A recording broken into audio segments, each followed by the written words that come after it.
I say hello to the one who destroyed the Kia Forum on Sunday night in the Brady Roast, and a new comedy special on HBO and Max debuts tomorrow night. Nikki Glaser, Someday You'll Die. Good to see you, Nikki Glaser. Good to see you. It's so great to be here. I'm so great. And I believe there's a bone to pick. It's just true. I'm not mad about it. It's just the way it is. What way is it? I just think about, I'm going to be 40 in 3 weeks, and it's just this age where I'm supposed to kind of think about, it's do or die right now if I'm going to have kids. I think it's pretty much die at this point. But and I think about the struggle, and I talk about to my male comic friends about career versus family, because you kind of have to choose sometimes and juggle that. And my male comic friends who are like, I think I want kids. I want to be a dad. I'm just like, I would want to be a dad too. Like it's you don't have to be as ever present, and let's just and also the physical aspect of it is just really just I know it's over after 9 months, but it's not really. It's over after you stop breastfeeding, I guess. But no, it that's never really ends. it's torturous, and I just feel like I would want to do it the best because I don't do things half-assedly. By the way, I noticed that. I've noticed that about you, Nikki Glaser. And I don't think I'd be I don't think I'd do it the best. I don't think I have the energy for it, but I think I could be a really great dad, though. So, okay. So it all basically just have to be half present? Is that what you're saying? It's just less, I'm not mad about it. I just want to make sure that dads aren't offended that this is just the way it is. It's just our gender roles that we fall into. Mm-hmm. And there are some dads that are like, do just as much as moms because their wives are dead or something, but it's usually it doesn't happen otherwise. It just isn't that way, And so I would like to be a dad. There's a part of me that's like, oh, if I was like in a lesbian relationship, I think I could probably be a mom in that way because I could have a more maternal figure. But I just don't think I'm cut out for motherhood. Once I kind of think of, I've given it a lot of thought, and I think I'm ready to just. Yeah. Just tap out of it? I could adopt, like the adoption thing is interesting to me because if my kid fails in some way, I won't take it personally. I'll just be like, this is their birth mother is stupid, I guess. It's not my genetics. You have plausible deniability. Yeah, and Understood. I think it's better for the kid. I think so much of our trauma comes from the fact that our parents are so like, you're me. Be smart. Be successful because you're an extension of me. So if your kid is just dumb or not good at stuff, you're just like, it's their parents' fault. It's not. And you just are more lax about it. I think Gronk's up for adoption. Actually, I think you might be able to put in some papers for Gronk. That'd be great. He was amazing. Oh my God!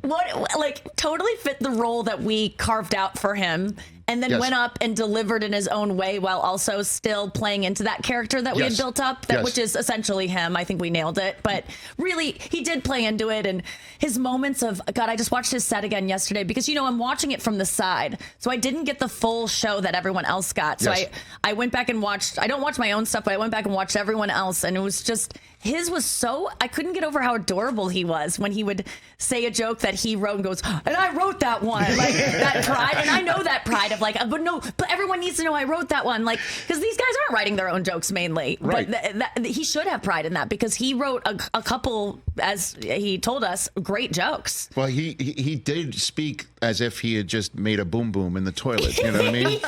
You know what I mean? Like, he's just so proud of what he's made. Exactly it. Look at me. It was really. I can write. I can talk and write. There was something very childlike about it. That's exactly when I'm saying adorable. It reminds me of a little kid. And the energy in that building. You and I were talking about it in the green room a little bit. And the first moment, though, the jokes were landing. Obviously, Kevin Hart crushed it. He did it. What every roast master has to do, the host, which is clear the space for folks like yourself to just be as wild as you want to be, because he's kind of set the tone. He's cleared the space. He's the first one who made a divorce joke, a jiu-jitsu coach joke, all of that stuff. So good. So you could backfill and do what you want to do. Yeah. And obviously Jeff Ross coming out as Roast Jay Simpson, and then Drew Bledsoe doing his thing was great too. It was perfect. But the first joke that brought down the complete house was you doing the Gronk joke about crypto. Yes. And that was the one where Everybody in the lower bowl got it, and then the upper bowl just. I'm getting goosebumps just talking about it. The upper bowl. You just heard the laughter from up there. It's like a starburst where it took a light year to hit the stage. Yeah. You know what I'm saying? Yeah. And that was.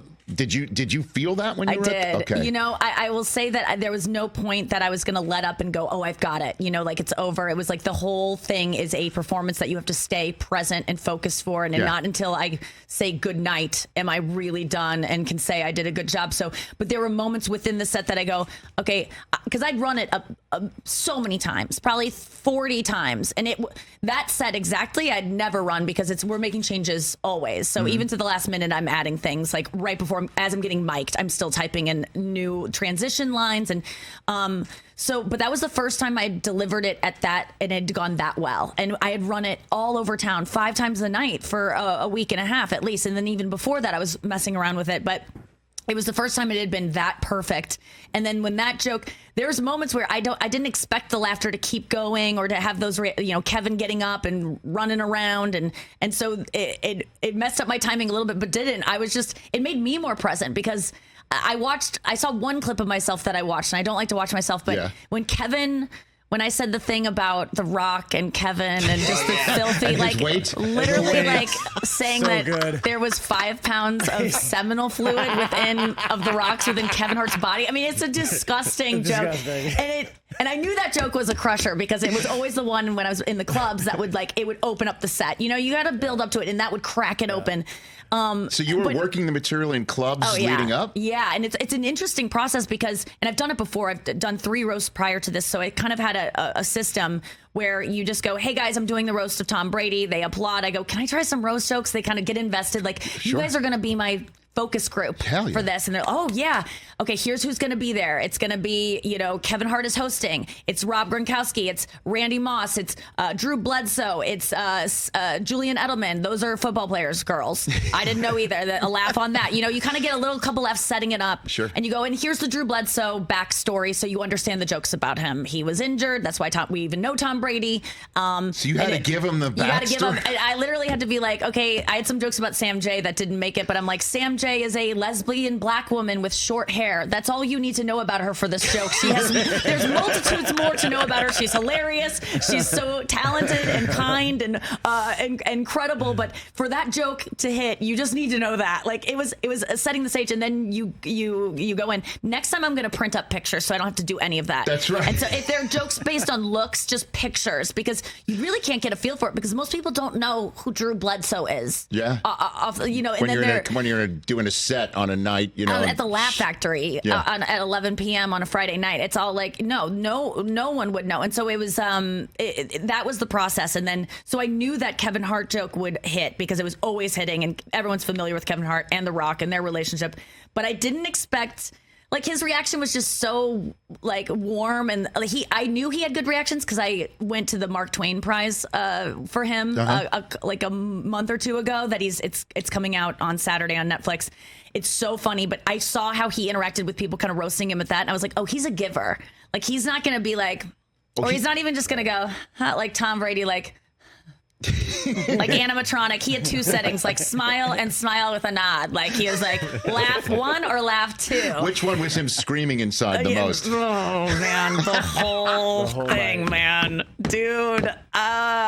His veneers are gonna need a touch up because he was grinding them so hard. They are gonna have some fissures going because I don't know what you thought about it, but it felt to me, I could only see the side view of him. It felt to me that he was into it, and he felt like he was prepared, and I don't know that he knew it was going to go that hard, though. I saw him before. My wife and I saw him before as he was walking around underneath the forum. And I've been fortunate enough to be around this guy on game days and things like that. I've never seen him looking like this. He was 1,000,000% deep down wondering, what have I done? What am I about to do?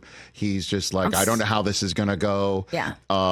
Kevin Hart's set and Jeff's set and then Bledsoe's set. And then I think you were right after Bledsoe or you after Bledsoe? Okay.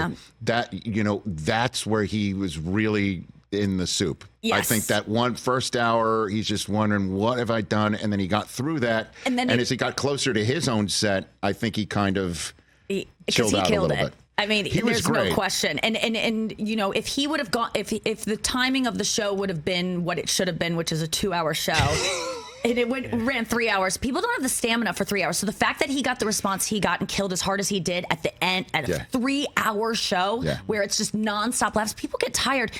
If he would have gone at 2 hours, we would be having a different. He would have had like the set of the night. Like it depends on where you go in the lineup. But I thought he killed it, and I really think the whole time I was writing these jokes and preparing, I was just thinking, thank God for this guy taking this chance. Maybe it's foolish of him. Maybe he's going to regret it, but it is extremely brave. He doesn't need to do this. He's on top of the world. Like, I thought it was really cool that whether or not he is stepping away from it, disappointed that he did it, I think he should really be praised for putting himself in the line of fire like that, because that is... People can make fun of him all day, and most people would never do that. You talk to people and you go, would you do a roast? They go, no, never. Like, there are people that were booked on the roast and then got scared and dropped out. Like, I was writing jokes for a lot of people that, like, I had to just dump my jokes because they got too scared last minute and pulled out. Is that right? Yeah. Oh, yeah. For this very roast? Yeah, Tyson, I think, was supposed to be there. He's done a roast before. And there were some other comedians that I thought, oh, this guy knows how to handle... Like, it's not about doing the jokes. It was about taking the jokes. And I think a lot of comedians and celebrities are too precious about themselves to do that. And it does hurt a lot. So I think that people are too scared to do it. That's why I thought it was great that Belichick stayed on the dais. So cool of him, because the other guys left right. Ben Affleck left right away. See it, Peyton Manning turned around and left. True. They got out because of they're not. You can't make jokes about them really if they're not there. They're not going to land the same way. No, of course and they not. knew that. And the fact that Belichick stayed out and had his whistle. Like, I mean, there were random things happening that were not planned for. Gronk smashing, doing a Gronk smash. That wasn't planned? Yeah, because we would have all had a protective eyewear. He's so lucky. It was so dangerous. So dangerous. So dangerous. Insane. I think he was like, I think these guys were drinking a little Caught up in bit the too moment. much to ease their nerves. And then he had finished it, right? And it went well. And you just want to celebrate, you know? Like, it's just, I saw where it came from, but I was like, oh, he's so lucky that didn't go in someone's eye. That could have been really bad. But The most dangerous Gallagher of all time. no kidding. You had a paper bag, and a visor. That's what, honestly. So, SWAT gear. man, just he like- spiked a shot glass. That was nuts. ridiculous. Holy cow. There was Yeah. a huge imprint on the floor Yeah, of the yeah. Yeah. glass. And he even screamed something about sue me, Netflix. Like, there was some moment, I don't think it got on the tape, but I remember being like, they might, dude. Like, that was really irresponsible. But that he was just caught up in the moment. I think that was what was so fun about it, was that people, they just went so hard, and then they got like adrenaline from going hard. And I'm saying these things to my coach. Like, that was a big moment for them. I didn't realize it. I don't really, I mean, now I understand so much more that relationship that was going on, but Hell yeah. that was intense. Edelman, at one point in the middle of delivering a joke to Belichick, said, I've been waiting for years for this. Oh, Literally my God. said those words out loud. Yes. It's like Sigmund Freud. It's like the roast of Freud right here. I mean, Yes. holy crap. It really was. And Gronk being like, what, you going to make me go, should I go run a hill? And that kind of thing. And then when Belichick blew the whistle and he goes, so you disagree with that one? Okay, well, actually, I'm going to read it again. And that was such a good moment. That was so funny. And Belichick was smiling and having fun with it. Like, I just thought the tone was perfect. And it was, but there were things happening that really were, because it was a live thing and because tensions were high. Hell yeah. This was not something that just went by the book, by the script. Like, it was a live TV event. That was awesome. It was cool. Nikki Glaser here on the Rich Eisen Show. So I am mandated to ask you, what is the moment like with your boyfriend when you see him after you mentioned you would shoot him in the face for getting a lottery ticket to for a lottery ticket to have a please moment. Tom Brady. That's correct. Yes. Yeah, just to the chance of, and we don't even know what kind of lottery this is, how many people are just, that joke to me was so funny. He was actually there. My boyfriend, we were at this brunchin' at Ted Sarandos' house. Nice. Of Netflix, the president of Netflix. We were at his house the day before the roast, and all these comedians are there, hundreds of comedians, and Jimmy Carr is there, who is one of the best joke writers going. He's he's done roast before. Yes, he's written for people on roast. Didn't you say a joke at the Rob Lowe roast about what Jimmy A. Carr is? Yeah, Ralph Macchio was on the dais as well, and I said Jimmy A. Carr is what Ralph Macchio is going to have to do tonight to find a place to sleep. That was one of my favorite jokes I've ever written. But Jimmy is one of the best, and I went up to him and I had sent him my set to be like, hey, will you give this a once over and any punch up you have or any suggestions? Because he just is devastated. He doesn't pull any punches, and he told me some other things to say that I said I will never say that. He goes, he really was like, you got to do the one.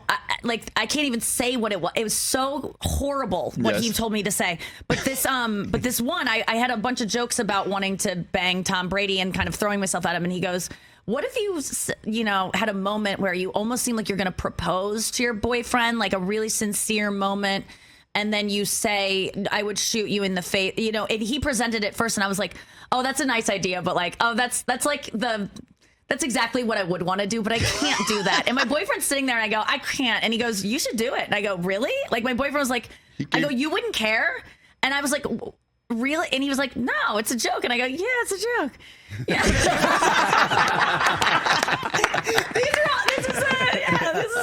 This is all fantasy joke. Yeah. But he was so encouraging and getting his permission, because he's awesome in that way that he lets me talk about him and our relationship and anything. He says, as long as it's funny, you can say whatever you want. Now, I get into some rough territory if I talk about him and it's not funny and it's just like a story where I'm complaining and stuff. But if I make it funny, I can say whatever I want. So as long as the comedy is good, yes, you're green lit? Yeah, he really cares about my career and that's great. And having me be successful and being myself. And he's just like, as long as it's, because the thing is, if it's for comedy, you can always have plausible deniability. Yes, because I think a lot of people would shoot him in the face to get a lottery ticket with you, Nikki. Yes.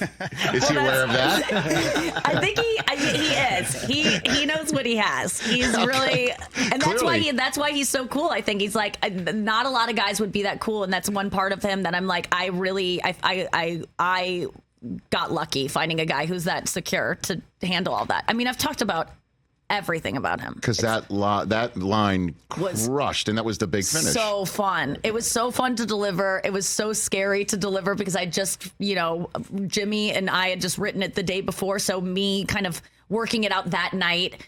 And Tom isn't there when I'm running it at the Comedy Store in the belly room. And so when I'm doing the joke about, I would shoot you, my boyfriend's not even there, in the face to even a lottery ticket to this, and I'm pointing at nothing. Like, it works, but it's like, if it doesn't work, I'm like, I should still do it because it will work if he's there, but you don't know. It's like, nothing in my comedy career has ever been this level of difficulty of the unknowns. I'm very someone who I like to know what I'm getting into. And that's why not many people do it. I'm very lucky that I'm someone who's not scared to do it, because it's a great spot to be in. You're outstanding at it. Thank you. And of course, Tom Brady is not in the belly of, what did you say, in the belly club or something like that? Yeah, the belly room. I was like, where is Tom working this out? But he was on his jet. I talked to his manager. He's like, Tom has been practicing so much. I mean, Tom Brady did. He didn't mess around. And Jeff was telling me that I have to be up I'd see Jeff at the Comedy Store. I got to be up at 6 a.m. because I got to meet up with Tom. That's when he starts, man. This is a different thing. So he'd get Jeff up at 6 in the morning. Yeah, man. That's a wake and bake for him.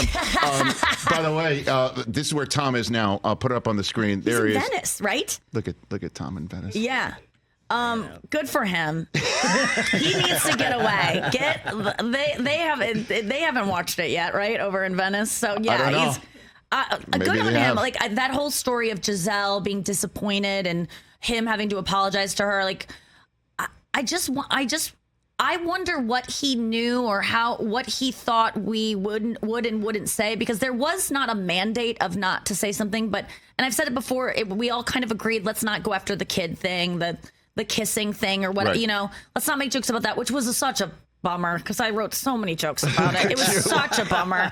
But I understood it, because the kids are not a part of it. And even the Giselle thing, I was like, she's not there. And even saying her name, I tried to say ex-wife as much as possible, not to put her name with things, but you can't say it for every joke. And so, when I read Giselle is disappointed, I go, yeah, Fair. I'm sorry. You're right. Yeah, right. I'll eat that one. I am sorry. Well, again, it was a great night. I mean, when you hugged it out with him on stage, what did he say to you? He said, "Great job, great job." And then I ran into him. It was kind of blacked out at that point, but I remember getting a feeling that he wasn't like, there was no undertone of I'm mad, like upset or anything. It was really like, "Great job, thank you."